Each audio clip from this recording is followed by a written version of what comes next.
Hi guys, matagal na nga kami hindi nakakapunta ng Binyan. Kaya after ng trabaho namin dito sa shop, pupunta nga kami para mamalengke.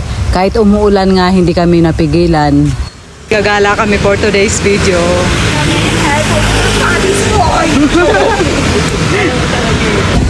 Kasi matagal na kami hindi nakakapunta ng Binyan. Namiss namin bumiyahe na papuntang Binyan at mamalengke. Tumigil kami kasi naubusan kami ng gas. yun. Okay na ulit. Tiduraan lang. Basang-basa yung umulan kasi.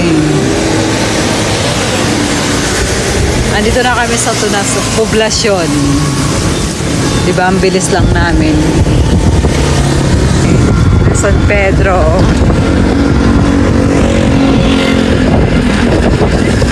Sino naman? Medyo kalo.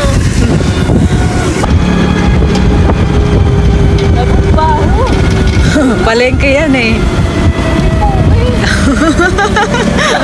May bagoong. Okay, so dito kami nakapwesto dati sa may Mercury. San Pedro Nueva dyan. Dyan talaga yun di ba? Ang taray. Kadiko na kami Okay, at nakarating na kami ng Binyan. Medyo na yan dito. Kaya picture siya ng picture, video ng video. Grabe wawa naman ako. Basang-basa kasi. Tinan mo naman basang-basa yung daanan. Umulan. Let's go. Masyadong tao kasi umuulan. Pero marami pa rin kahit pa paano. Magaganda ng patatas. Ang lalaki yun. Para sa tornado potatoes. Kamatis. Parang meron sila siya. Malapit na kami doon sa binibilhan namin.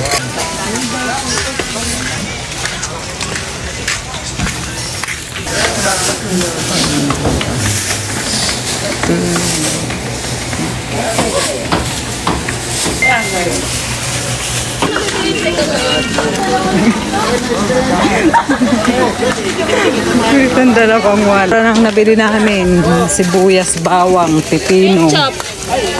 Ay ba yung ketchup pa pala? Pura lang ng mga bili namin. 128. Okay.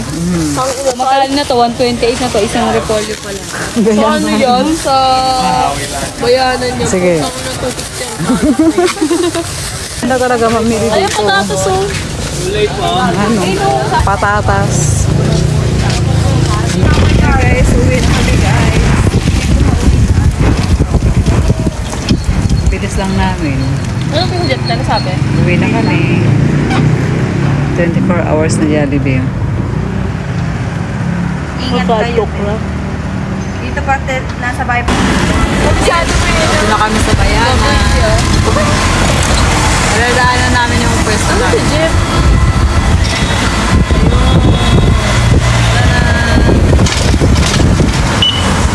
Dito na kami.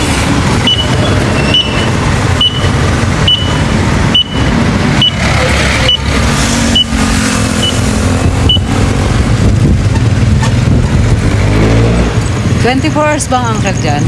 Oo. Nabili na ni Geraldine tong parking na to.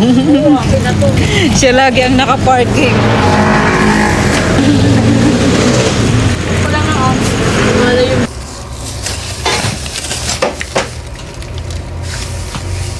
Ito na guys yung aming stock for today's video. Tiyan.